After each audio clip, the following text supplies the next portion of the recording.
네, 안녕하세요. 콩콩나리입니다. 오늘은 지역주택조합에 대해서 한번 이야기를 해볼까 하는데요. 혹시 조금 어떤 분들은 이 지역주택조합이라는 그 단어 자체가 좀 생소할 수 있는데요. 요것도 이제 어떻게 보면 이제 분양권이라고 이야기할 수 있어요. 아파트를 이야기를 하는데 쉽게 말해서 주민들이 동네에 이제 노후된 그 동네에 주민들이 뭐 반상회 해가지고 이제 우리 이 지역에 우리 동네에 이제 아파트를 하나 만들자라고 해가지고 이제 일종의 이제 공동 구매 역할을 하는 형태로 이제 집을 짓는 것을 지역주택조합이라고 합니다. 그래서 이것을 이제 지으려고 하면 설립 요건으로는 조합원이 50% 이상이 되어야 되고 대지가 80% 이상이 있어야 돼요. 그리고 뭐 토지 사용 승낙서 또는 뭐 이렇게 확보를 해야 된다 하지만 실제적으로는 사업 시행 인가를 받기 위해서는 시공사 선정, 어떤 건설사가 지을 것인가 또는 건축 심의 이런 것들을 거쳐야 되고요. 토지 매입이 95% 이상 되어야지 지역주택조합 아파트를 지을 수가 있습니다. 그러면 지역주택조합이 사실 인기가 많이 있어요. 그게 이제 일반 분양하고는 달리 이제 뭐 우리끼리 아파트를 짓자 뭐 이런 이제 개념이긴 하지만 뭐 가령 이제 수도권 지역에는 분양가가 굉장히 높잖아요, 그죠? 예, 그러다 보니까 근데 이 지역주택조합 같은 경우에는 분양가가 그런 일반 분양가에 비해서 한 15%에서 20% 정도 저렴해요. 굉장히 이제 저렴한 거죠. 거기다가 이제 좋은 거는 우리가 일반 분양가는 사실은 뭐예요? 뭐 뺑뺑이라든지 추첨제 해가지고 뭐 동호수에 대한 어떤 희비가 엇갈리잖아요. 뭐 저층이냐 고층이냐에 따라서. 근데 이 조합원, 이 지역주택조합의 조합원들은 먼저 선착순으로 동호수를 갖다 지정을 해줘요. 그래서 전에 이제 저도 해봤는데 아침에 뭐 새벽같이 가가지고 뭐 기다렸다가 좋은 동과 호수를 이제 지정받은 적도 있어요. 자, 이렇게 해가지고 이제 좋은 장점들이 있죠. 뭐 확정 비용이라든지 에어컨, 세탁기, 냉장고 이런 무료 제공을 해주는 것도 사실 그죠? 이제 큰 어떻게 보면 이제 장점이니까. 일반 분양가에서는 다 이런 거 다 옵션으로 해가지고 거의 한 2천만 원 상당의 비용을 추가로 내야 되잖아요. 하여튼 이 가장 큰 이 장점은 뭐니 해도 일반 분양가에서 한 15% 20% 왜 이런 시공사 이윤이라든지 토지금융 비용, 광고 홍보비, 마케팅비 이런 것들이 빠진 상태에서 그냥 우리끼리 집을 짓자 이 개념이기 때문에 이런 기타 비용들이 많이 없어진다는 거죠. 대신 보다 분양가가 굉장히 저렴하다. 이게 가장 큰 이유, 그러니까 인기가 있는 이유이기도 합니다. 그러면 지역주택조합의 절차나 뭐 조합원 자격은 어떻게 되는지 한번 살펴보면 재개발 그 어떤 절차하고 비슷해요. 뭐 조합원 모집을 하고 설립 인가를 받고 뭐 심의를 거쳐서 착공, 그다음에 사용공사 입주, 그다음에 조합 해산. 그런 어떤 비슷한 절차를 가지고 있고요. 그 조합원은 뭐 무조건 하고 싶다고 해서 되는 게 아니라 조합 설립 인가 그 신청일 기준으로 입주 시까지 이제 완공돼서 입주 시까지 조합원의 자격을 유지를 해야 돼요. 중간에 뭐 다른 것을 하거나 이렇게 하면 안 되는데 그거에 대한 또 추가적인 요건으로는 무주택이거나 이 조합원이 되려고 하면 무주택이거나 또는 집이 한 채 정도는 있긴 있어도 상관은 없는데 그게 85제곱미터 그러니까 국민주택 미만의 주택 한 채 정도는 있어도 상관이 없어요. 그러니까 무주택이거나 국민주택 미만의 그 주택 한 채 정도는 뭐 상관이 없다. 근데 그 이상을 가지고 있거나 뭐 두 채 이상 이렇게 하면 조합원 자격을 박탈당하죠. 만약에 있다고 했었어도. 그러니까 신청했을 당시에는 몰랐었다고 해도 나중에 그게 발견이 되면 박탈이 됩니다. 그리고 뭐예요? 세대주여야 될 것. 그래서 이제 우리가 뭐 세대주가 우리가 이제 한 20살 이상 성인이 되면 세대주를 분리 세대를 할 수가 있잖아요. 뭐 이렇게 해서 세대주 자격을 따로 만들 수도 있긴 하겠죠. 그다음에 이제 조합 설립인가 신청일 기준으로 뭐예요? 해당 지역에 6개월 이상 거주한 자일 것.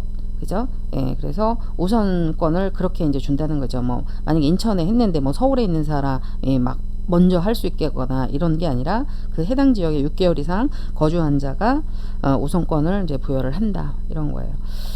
그 다음에 이제 그 지역주택조합의 장단점으로 조금 볼 것 같으면 아무래도 뭐예요? 뭐니 해도 가격이 굉장히 저렴하죠. 아까도 이야기했고. 그 다음에 가장 또 좋은 건 뭐예요? 청약 통장이 필요 없죠. 그죠? 필요 없어요. 그래서 이게 좋고, 그 다음에, 뭐, 아까, 뭐, 순위에 이런 게 관계없고, 그 다음에 이제, 동호수를, 우리 조합원이 선착순으로 가능하다. 그래서 우리가 일반 분양 같은 경우는 뭐 뺑뺑이나 추첨제 한다고 하면 얘 같은 경우에는 이제 일찍 가는 사람이 이제 좋은 층가 동호수를 받을 수 있는 부분들이 많이 있어요. 그다음에 사업 추진이 아무래도 그 뭐 시공사라든지 여러 가지 이런 뭐 그 금융 뭐 이런 부분들이 좀 여러 가지 복잡한 절차들이 몇 개가 빠지니까 사업 추진이 서로 이제 합의만 맞으면 사업 추진이 간단하고 이제 빨라질 수 있다. 근데 이제 단점으로는 사실 이 단점이 가장 좀 문제이긴 한데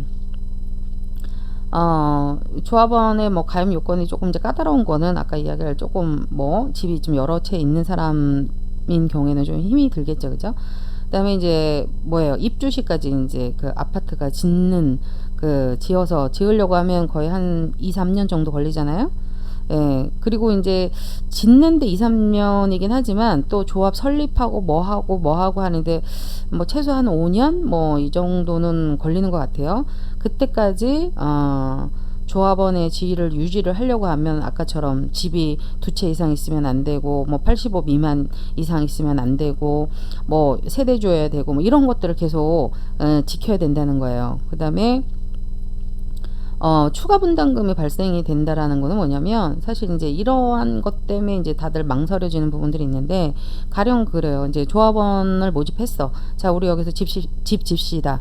자, 조합원들한테는 2억에 분양을 하겠습니다. 이렇게 한 거예요. 했는데 땅을 사려고 하다 보니까 일반 분양하고 가장 큰 차이가 뭐냐면 일반 분양은 땅하고 뭐고 다 이미 준비를 한 상태에서 일반 분양 이제 청약을 통해서 이제 분양을 한단 말이에요. 근데 이 지역주택조합은 먼저 조합원을 먼저 모집하고 이제 돈을 일부 이제 받죠. 조합원의 자격의 이름으로. 그래서 그 돈을 가지고 이제 땅을 사러 다니는 경우가 많아요. 뭐 물론 이제 어느 정도는 사놓기는 하지만 일부 가령 뭐 계약금 정도로 뭐 한 10% 20% 주고 땅값을 주고 계약을 했다고 하면 나머지 그 잔금을 조합원들한테 돈을 받아서 그걸 사러 간단 말이죠. 그러다 보니까 뭐 중간에 땅값이 올랐을 수도 있고 아니면 이게 시간이 이제 좀 갭이 생겨서 뭐 아니면 뭐 중간에 또 어떤 사람들은 조합원 좋아하는 사람도 있지만 싫어하는 사람들도 있잖아요. 그런 사람들하고 또 소송이라든지 뭐 이런 것들이 있으면 또 시간이 또 막 길어지잖아요. 그러면 그거에 대한 또 금융 비용 뭐 늘어나는 이런 것들이 그 발생이 되는데 그러면은 우리가 처음에 조합원들한테 약속했던 그 2억 원이 아니라는 거예요. 나중에 뭐 얼마가 더 뭐 1,000만 원이든 2,000만 원이든 뭐 3,000만 원이든 더 추가 분담금이 발생이 될 수도 있는 그 리스크가 있다는 거예요. 사실 그 부분이 좀 사실 많이 이 단점 중에 하나에 속해요. 그 다음에 이제 조합원들끼리 아까도 뭐 얘기했지만 찬성 반대 이런 파들이 좀 생기다 보니까 이제 만약에 이제 공사가 이제 길어지거나 사업이 이제 길어지면 이제 이럴 수 있다는 거예요. 그 다음에 이제 자금 집행의 불투명함이라는 게 뭐 요즘은 이제 신탁을 끼고 그 신탁 회사들이 운영을 좀 잘해서 이 투명하다라고 이야기를 하지만 그래도 중간에 뭐 그 조합원장들이 이렇게 돈을 왜 우리 뉴스에서 그러잖아요. 돈을 해먹고 뭐 날랐다 뭐 이런 이야기를 하는데 이제 그런 것들이 어떤 특별히 이렇게 누가 감사의 역할을 할 수 있는 그런 사람들이 좀 없기 때문에 이제 이런 것들이 이제 불투명하다 뭐 이렇게 이야기를 하죠. 우리가 이제 한번 그럼 비교를 한번 해보자고요. 입주권하고 분양권하고 어떤 차이가 있는지. 자, 분양권은 우리가 이제 청약을 생각하면 돼요. 그래서 청약으로 이제 분양권을 이제 그 받았다고 생각하면 뭐 목돈이 별로 들지 않죠. 이제 일단 분양이 됐다. 이렇게 청약이 됐다면 계약금 한 10%만 내면 되잖아요. 그죠? 이렇게 되고, 그 다음에 확정적인 분양대금, 뭐 32평은 얼마다, 25평은 얼마다, 이거 확정된 그 분양가가 있잖아요. 그래서 우리가 예상을 할 수 있는 그 금액이 있는 거죠. 그래서 너무 비싸면 안 하면 되는 거고, 싸면 이제 맞다라고 싶으면 이제 하는 거고, 하는 거니까. 그리고 뭐 어쨌거나, 예, 그리고 뭐 중간에 전매가 뭐 가능하고, 뭐 이런 어떤 뭐 단점으로는 뭐 당연히 이제 높은 분양가, 그 다음에 이제 랜덤으로 돌리는 동호수 추첨으로 뭐 저층이라든지 뭐 사이드 이런 쪽으로, 뭐 동양 이런 쪽으로 가게 되면 조금 같은 뭐 가격을 주고도 조금 마음에 별로 들진 않죠. 뭐 이런 것들이 있다면, 저 입주권, 이 조합원의 입주권을 이야기를 하면, 아까 장점은 다 이야기를 했어요. 좋은 동호수를 선택을 할 수 있고, 확장비, 에어컨, 냉장고 뭐 이런 것들이 있고, 그 다음에 분양가, 일반 분양권보다 가격이 저렴하다. 근데 단점으로는 뭐 추가 분담금이 나올 수 있고, 그죠?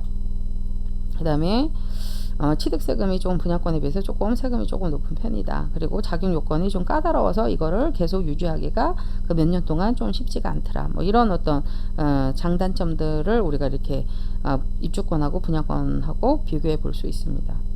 네, 그래서 제가 이제 어느 이제 지역을 갖다가 지역주택조합을 한번 조사를 해봤습니다. 그래서 최근에 있었던 일인데, 이 지역주택조합이 2015년 4월에 이렇게 모집을 해가지고 전체 분양을 했어요. 분양을 했고, 그 570세대 중에 일부 이제 자녀분이 좀 남았나 봐요. 그러니까 즉 조합원한테 먼저 분양을 아까 그런 어떤 절차에 의해서 다 15년도에 했던 거예요. 했고, 나머지 이제 그 세대수가 좀 뭐 몇십 세대나 뭐 한 100여 세대 정도 남아가지고 이걸 일반 분양으로 이제 전환을 한 거예요. 그러니까 즉, 그러니까 570세대 중에서 가령 470세대는 조합원으로 이제 끝났고, 그죠?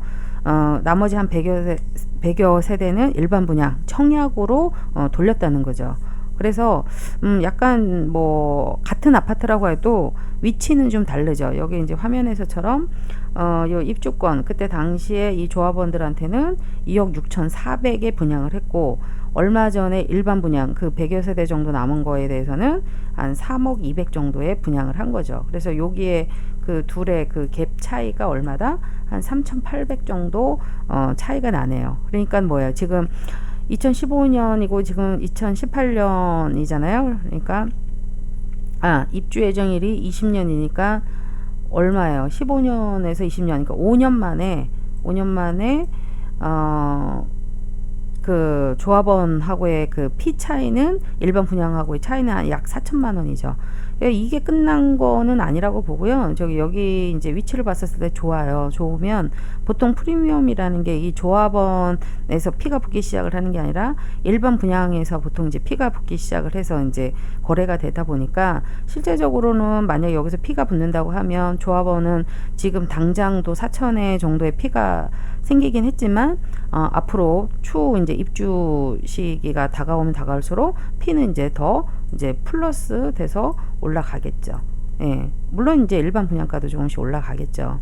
예, 그래서 이런 어떤 장점도 있어요. 그래서 제가 요거 말고도 한번 인천에 제가 있으니까 한번 인천 지역을 한번 살펴 이제 봤거든요. 송도가 있어요. 송도에 이제 최근에 이제 지금 입주하는 이제 그 송도 이편한 세상이 있는데, 제가 이제 가서 이게 블로그 이렇게 찾다 보니까 이게 나와가지고, 이때 분양가가 여기도 지역주택조합이에요. 송도 이편한 세상이.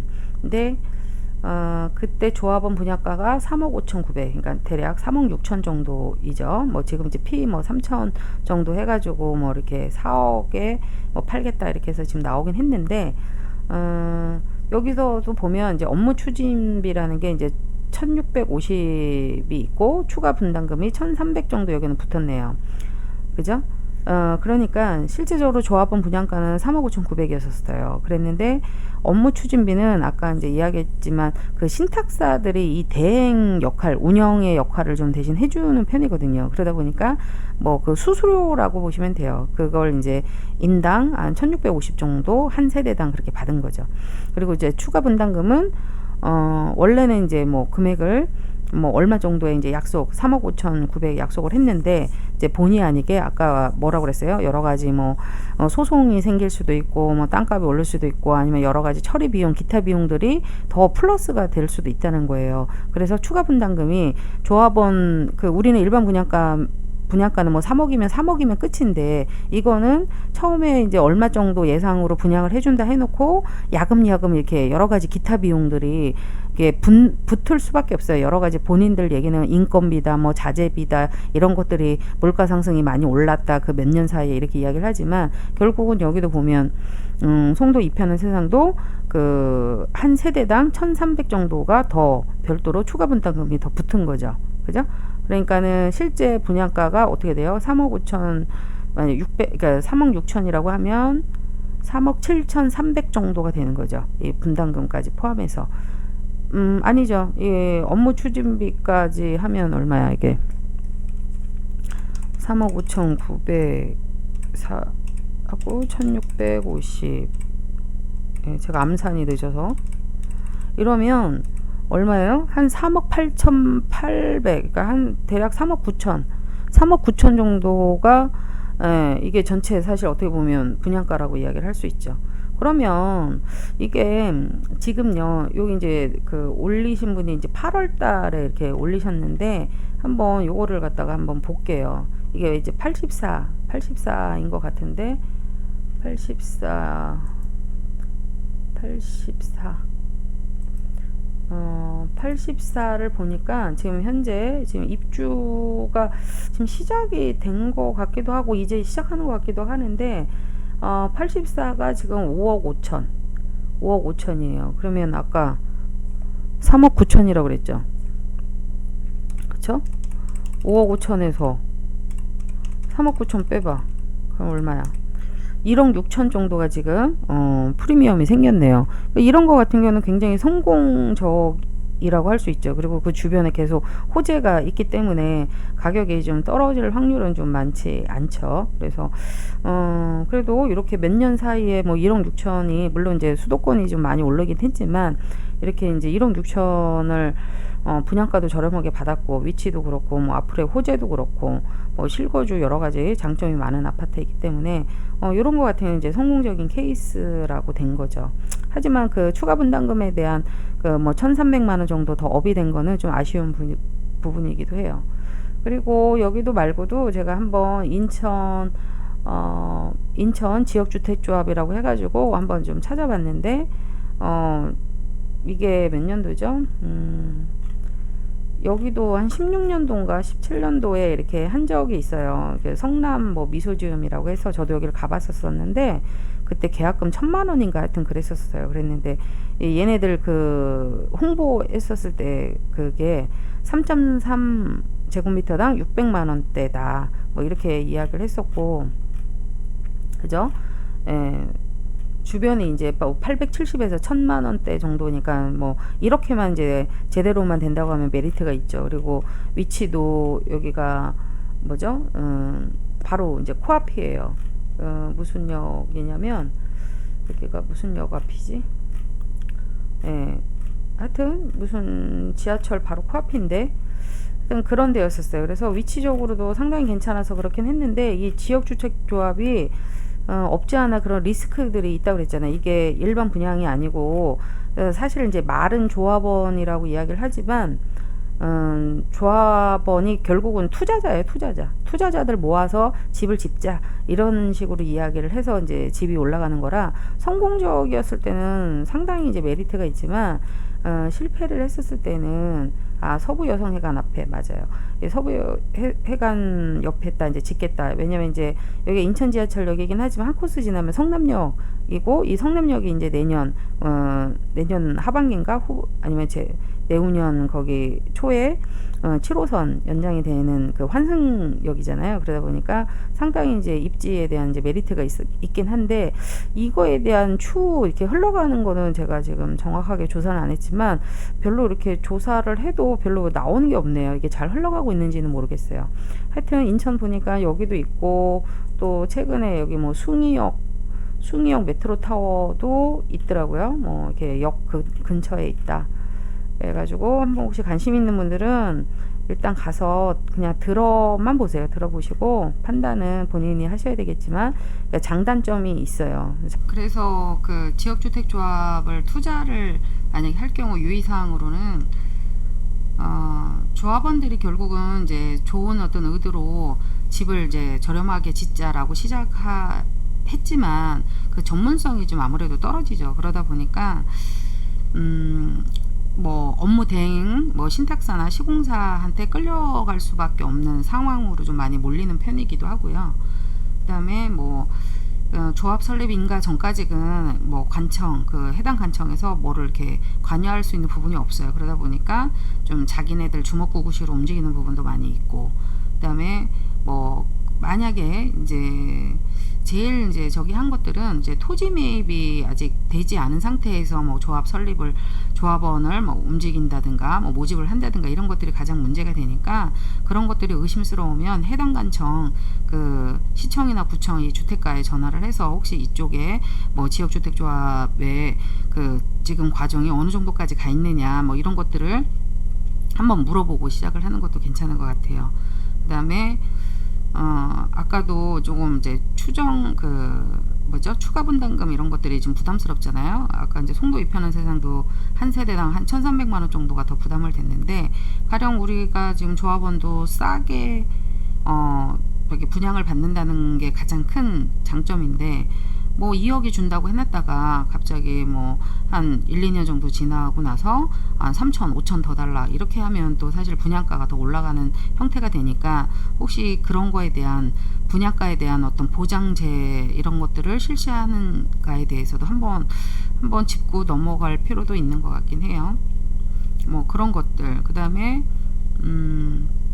뭐 조합원으로 가입을 하기는 뭐 어떤 조건이 돼서 가입을 하기는 쉬울 수도 있지만, 만약에 뭐 1, 2년 정도 있다가 해서 여러 가지 일이 생겨서 개인적인 일일 수도 있고, 아니면 조합원하고 맞지가 않아서 뭐 그만둘 수도 있고, 그래서 빠져나오려고 해도 이 조합원의 위치에서 빠져나오기가 쉽지 않아요. 그러한 이유는 조합원이 결국은 투자자 입장에서의 조합원이기 때문에 같이 책임을 지자, 이렇게 시작을 한 그 형태가 된 거기 때문에, 뭐 나 싫다고 해서 나 그만할란다 이렇게 해서 빠져나오기가 쉽지 않기 때문에 그걸로도 소송 분쟁이 많이 있거든요. 그래서 그런 뭐 어떤 규약 같은 것들이 있는지도 한번 살펴보시고, 그 다음에 이제 신탁사 이런 데가 운영을 대신 이제 관리해서 해주다 보니까 뭐 신탁사가 좀 투명한지, 그리고 메이저급인지 이런 것들도 한번 알아보시고 투자를 해보시는 것도 괜찮을 것 같아요.